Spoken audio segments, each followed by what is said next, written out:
Hey there, beautiful people. It's Deena bringing another daily dose. Today is the 4th of July, so today is the day that the United States celebrates its independence. All around the country, people will be gathering for barbecues and doing whatever it is that they do with their families. I myself am going to be going to a barbecue at my mom's house, and we're going to be swimming and enjoying the day. But I wanted to just take the time to just say, this is a moment that we should really be reflecting on the true freedom that we have. Not only do we have freedom in this country, because there's many countries across our world that do not have freedom, that are not celebrating today with a barbecue or going swimming. There are still people that are deeply oppressed or deeply in slavery or deep in lack of basic human resources. So not only do we get to experience true freedom in this country, which I think is interesting because right now the state of the world that we're in, especially in our country, it's so divisive. And I'm not going to get political with you or discuss, which party is right or wrong and all of that. It makes me sad that we do live in a country that is so free, but yet we're so in bondage.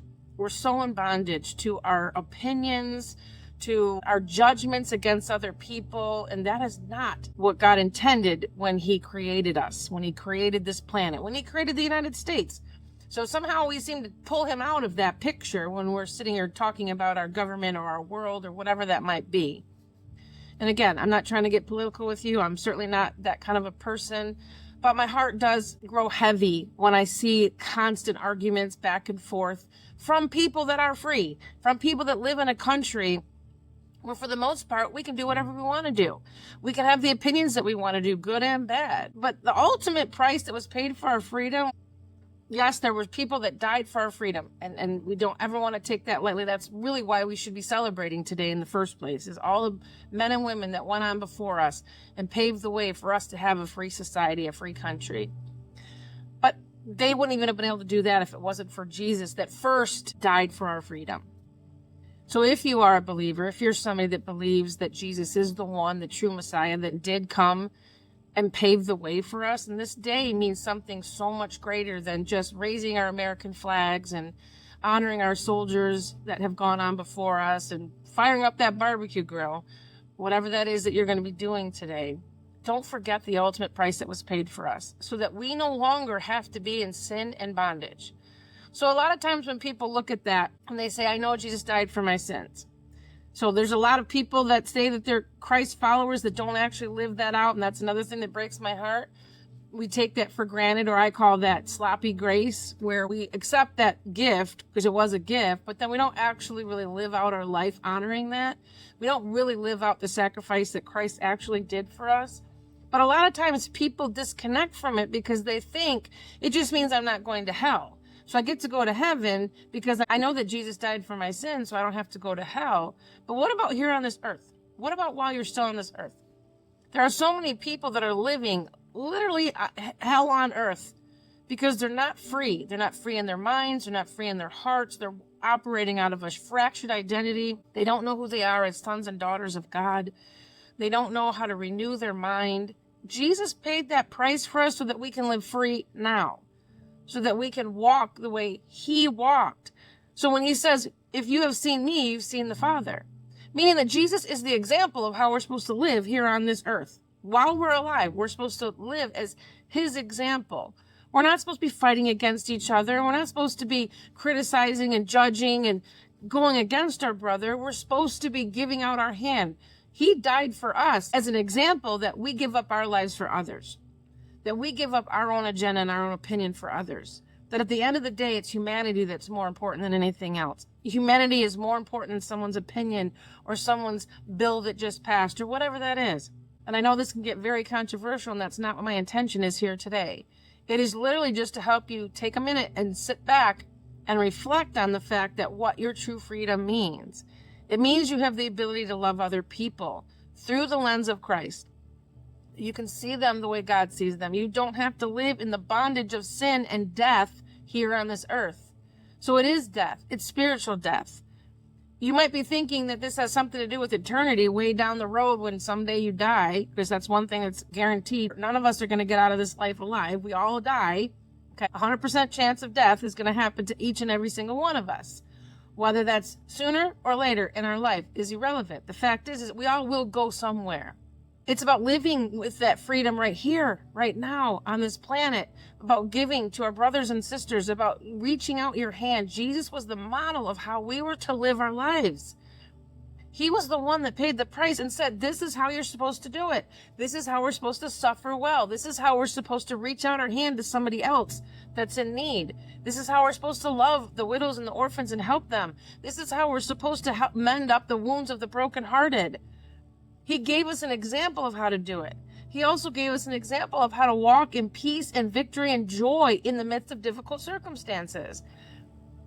If you actually study the life of Jesus and understand him, he was able to rise above even the most difficult abuse and slander and judgment against him. He never turned from his Father. He never became a life of sin like we do. He died for that life of sin that we live so that we can be free to live like he lives, with freedom and peace and joy and contentment in the midst of difficult circumstances, so that we can look at people through the eyes of God's love, not through the criticism and the anger and the judgment that we see in this world. So anyway, I don't know if this is something that is resonating with you or not. I just felt in my heart that I really wanted to share this. I actually had something else planned for today, and God just really pressed upon my heart to say this. So again, I'm not here to try to offend anybody. I don't know what your beliefs are. I don't know what part of the line that you fall on. I fall on the line of Jesus, and I want to live my life as an example of how he lived his life. Even if I don't agree with you, I can still love you, and I can still reach my hand out to you. So I want to leave you with a couple scriptures. I always want to make sure that I back that up with biblical truths. First one is in John 8:36. So if the Son sets you free, you will be free indeed. So if Jesus set us free, which he did, we are free. We can live free. Okay, we don't have to live in the bondage of sin. We don't have to live in the bondage of pain and depression in our minds. We can live free. Galatians 5:13, you, my brothers and sisters, were called to be free, but do not use your freedom to indulge in the flesh. Rather, serve one another humbly in love. Romans 8:1-2. Therefore, there is no condemnation for those who are in Christ Jesus, because through Christ Jesus, the law of the Spirit who gave us life has set you free from the law of sin and death. That law is apparent right here on this planet while we're living too. Galatians 5:1. It is for freedom that Christ has set us free. Stand firm then, and do not let yourselves be burdened again by the yoke of slavery. When he's talking about slavery, he's talking about the slavery of sin. So many people are so caught up in that. And I know people don't like the word sin, but I'm saying, like, if you feel in any way that you're not free to experience love, free to experience joy and peace, even though things all around you aren't necessarily going the way you want them, then you're not free. You need to surrender that. Freedom truly comes from surrender and obedience to Christ. That's really where true freedom comes from. We get it free in this country, but I'm saying, are you free in your mind? Are you free in your heart? Are you free in your opinions? And then the last one, 2 Corinthians 3:17.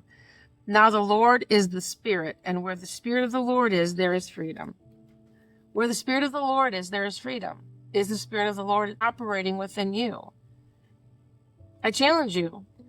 Dig deep and find out whether that is it. If you find yourself in any way striving, stressing, judging, angry, stressed out, overwhelmed, which is a lot of stuff that I share on this channel, then you're not free.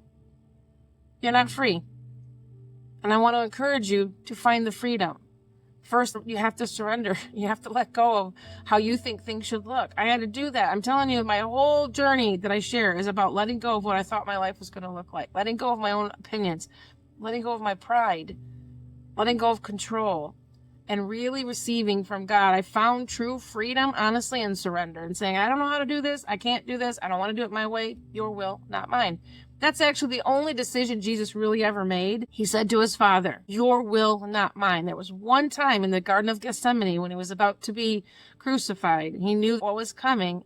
And he said, is there any other way? All the other times he was willing to do whatever it was that God had asked him to do. That's the only decision that he made. So many times we're sitting here wrestling. What should we do this? Should we do that? Should we not do this? And we're so stressed out. Jesus wasn't stressed out. He made one decision. I'm going to do the Father's will at all cost. But in the garden, he said, if there's any other way that you could take this cup from me, but then he goes back to the original decision and says, your will, not mine. Your will, not mine. Even if it looks like I still got to walk through this hard path, your will, not mine. Even if my marriage never gets restored, your will, not mine. Even if my child still doesn't find a cure for whatever is going on, your will, not mine. Even if you take something from me, your will, not mine. Whatever that is, that's where true freedom comes in. I just challenge you to really dig deep and ask, am I truly free? So anyway, I just want you to remember that God has a plan for you. It is good. I promise you that it is good. However you're going to celebrate today, remember that He loves you. He created you. He crafted you. He knit you together with all the details of who you are in your mother's womb. You are important. You are worthy of His love. And I love you. And I can't wait for us to be back together again. So have a happy 4th of July, everyone. Bye.